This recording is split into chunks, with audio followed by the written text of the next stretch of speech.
High above the city stood the fine statue of the Happy Prince. He was gilded all over with gold leaf, and his eyes were bright sapphires. A large red ruby was in his sword. "He is as beautiful as a weather vane," said one of the town councillors, who wished to be known for his artistic tastes.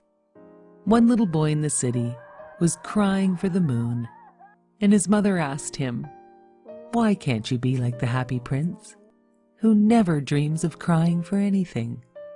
Everyone loved the Happy Prince statue in the city. "He looks like an angel," remarked the children of the school.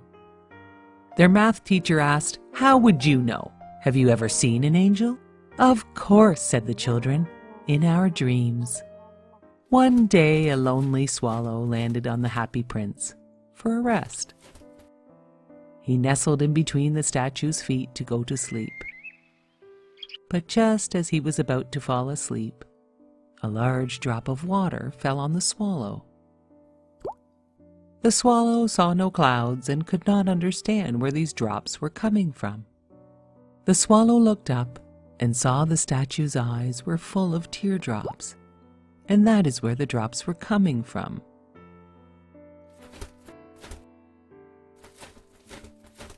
"Who are you?" asked the swallow. "Well, I am the Happy Prince," said the statue. "Why are you crying?" asked the swallow. "I was a happy human prince my whole life, and when I died, they put me up here to see all the city's sadness, and so I weep. I can see a very sad seamstress, who has a very sick son. She is so very poor. Swallow, swallow, will you bring her the ruby from my sword?" asked the Happy Prince statue. "Oh, but I must be leaving to meet my swallow family," said the swallow. "Oh, swallow, swallow, little swallow, will you not stay with me for just one day and help me?" The swallow agreed to stay and help to be the messenger for the prince. He flew the ruby to the seamstress's house in the night and laid the precious red stone beside her thimble. He cooled her sick child with a flutter of his wings, and the boy began to feel better. The swallow flew back to the prince to tell him all was done. "I will leave tomorrow." "Please, swallow, stay one more night to help me," the Happy Prince asked the swallow. He asked the swallow to take one of his sapphire eyes to help a poor playwright to finish his play. The little swallow snuck into the playwright's room and left the sapphire. The playwright was overwhelmed and could not believe his luck. The swallow returned to tell the Happy Prince how happy the playwright was. The swallow said goodbye, but the prince asked for his help again, to give his other sapphire eye to the little match girl in the square below. "But if I pluck out your eye, you will be blind. Do not worry, little swallow."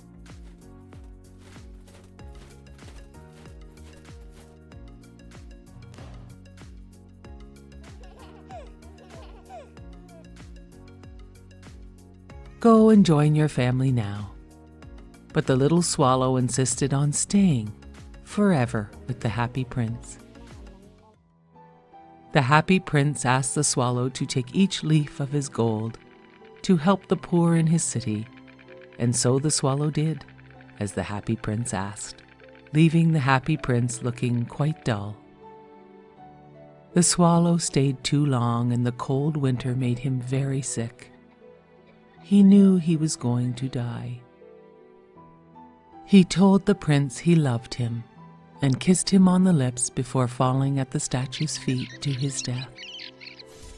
At that moment, a strange cracking noise sounded from inside the statue. The leaded heart of the statue had been broken. The city councillors took down the Happy Prince statue as it no longer was gold with precious rubies and sapphires. They found a dead bird at its feet and sent everything to be taken away to the garbage. God was looking down and sent 2 of his angels to bring the 2 most precious things from the city to him. The angels found the dead bird and the broken leaded heart and statue and brought them to God. God thanked them so much. He brought the little swallow back to life and repaired the statue and his broken heart. And he put them in his Garden of Eden for the little swallow to sing forever and live with his happy prince statue. Once upon a time, in a faraway land, a lovely princess was born. The king and queen named their daughter Aurora.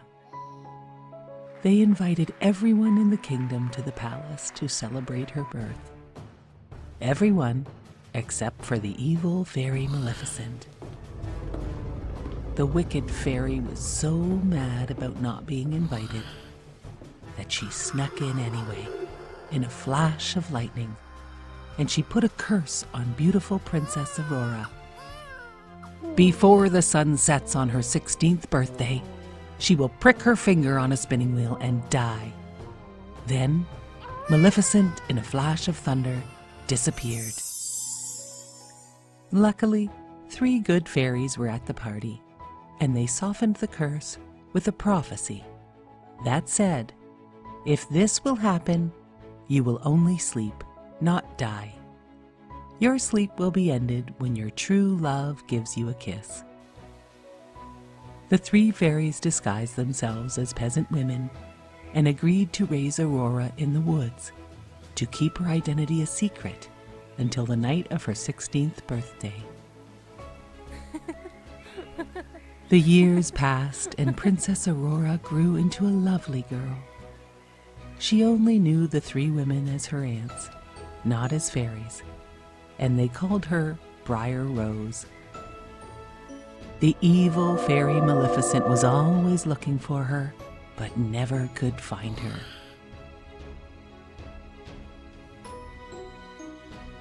Briar Rose always dreamed of meeting a handsome young man and falling in love. Then, on the day of her 16th birthday, a prince was riding through the woods. The prince heard Briar Rose singing. He asked her to dance, and before they knew it, they had fallen in love.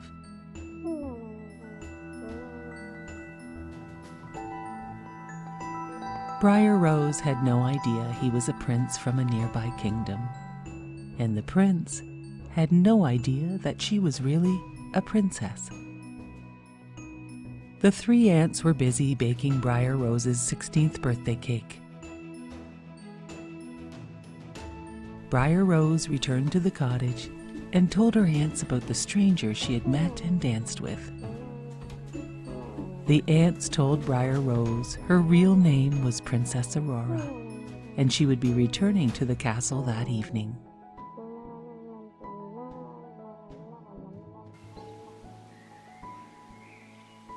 The 3 fairies brought Princess Aurora home to her eagerly awaiting family. Everyone thought the princess had escaped Maleficent's evil curse. But no one knew Maleficent was hiding upstairs. As soon as Maleficent saw Aurora alone, she put her in a trance and led her into a room with a gleaming spinning wheel. "Touch the spindle, touch it," said Maleficent. Princess Aurora obeyed. She pricked her finger and fell to the floor. The 3 fairies found the sleeping princess and were heartbroken. They must now find the handsome stranger the princess had met in the woods. The fairies found the prince, and when he heard the news, he raced towards Princess Aurora's castle. Maleficent was waiting to stop the prince, but she was no match for the prince, and he made his way to the peaceful, beautiful, sleeping Princess Aurora. He knelt by her side and gently kissed her. Slowly, Princess Aurora opened her eyes. She smiled when she saw the face of the handsome stranger from the forest. He was her true love. Aurora sat up and took his hand. The prince asked Aurora to be his bride.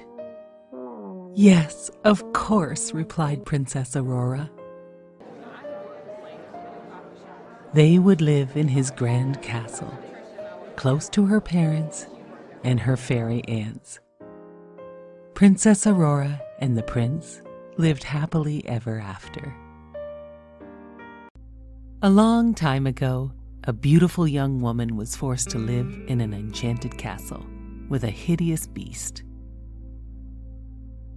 Belle had agreed to be his prisoner in place of her father. Belle soon discovered that she and the beast were not the only people living in the enchanted castle.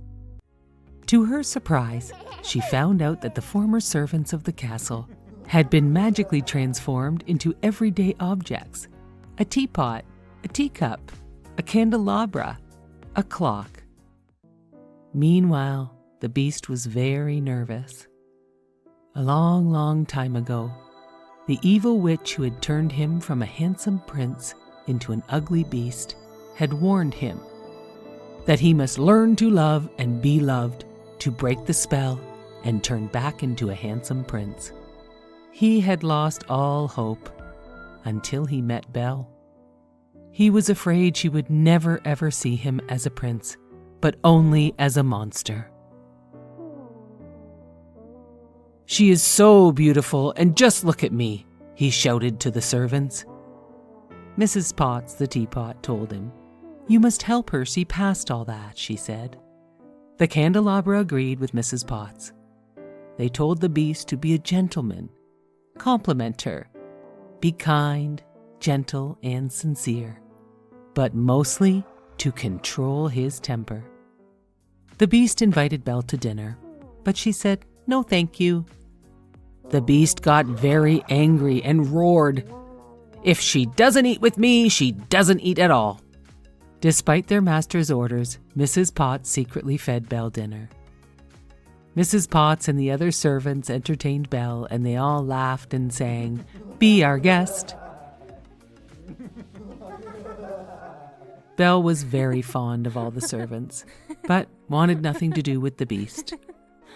Only after he proved that he cared by protecting her from the wolves did she begin to trust him. Slowly over time, they became friends. One day, as they played in the snow, Belle watched the beast hand feed the birds, and she realized there was a side of him she had never seen before. A kind and gentle side. The beast was so happy that Belle was no longer afraid of him. The beast wanted to give Belle a special gift for bringing happiness back into his life. He asked Belle to cover her eyes, and he led her into an enormous library. Belle could not believe her eyes when she saw all of the books. "They're all yours," said the beast. He knew how much she loved books. "Oh, thank you so much," she smiled. Belle read many books to the beast, and their friendship grew very strong. They each found they could talk and laugh with each other as they could with no one else. One night, a very special evening was planned. The beast wanted everything to be perfect. He worried very much about how he looked. The candelabra and mantel clock helped him to get ready. They told the beast how handsome and elegant he looked. When he saw Belle looking so beautiful in her ball gown, the beast bowed. At dinner, the beast was the perfect gentleman, and when Mrs. Potts began to sing a love song, the beast asked Belle to dance. She said yes, and they danced in each other's arms. The servants watching from the doorway were so happy for the beast. They would not have guessed that the beast's love for Belle would send her away. But he told Belle she was free to go. He could no longer keep her a prisoner. Belle left to visit her sick father. The beast's heart was broken. Villagers attacked his castle and he could not fight. He let them come in. Belle realized she belonged with the beast and returned to find him. Belle found the beast wounded and dying. "At least I get to see you one last time," said the beast, gazing into Belle's eyes. "No," cried Belle. "I love you." All of a sudden, a great beam of light beamed down on the beast. He returned to his human form. Belle stared at the handsome prince in front of her. "Belle, it's me," he assured her. Looking deep into his eyes, she saw her friend's gentleness and love.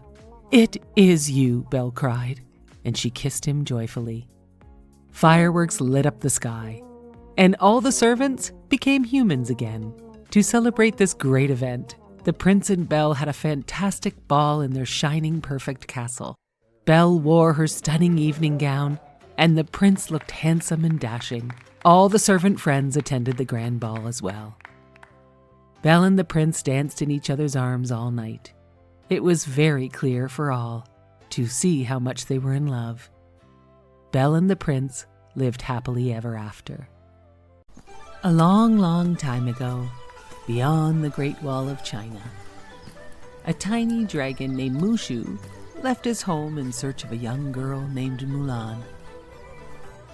Mulan had cut her hair and dressed as a man to take her place in the war against the fierce warrior Huns. Mushu the dragon was supposed to guard and protect Mulan. "Walk like a man, legs apart," advised Mushu as she entered camp. "Punch the guys in the arm, they seem to like that. Call them nicknames and spit a lot." Every time Mulan followed Mushu's advice, Mulan caused more trouble.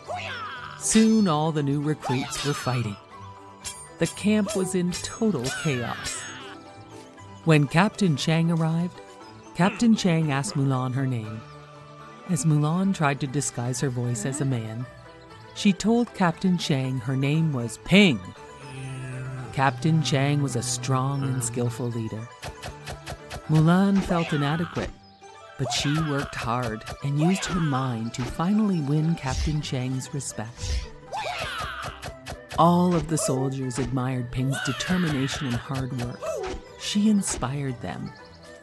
Not even her best friends knew that Ping was a woman. One day, Captain Chang led his troops to join the Imperial Army. Mulan and her friends sang songs, but sadly, their good cheer ended when they realized the army and their village were in ruins. Captain Chang was extremely upset when he realized his father, the general, had been killed in the battle.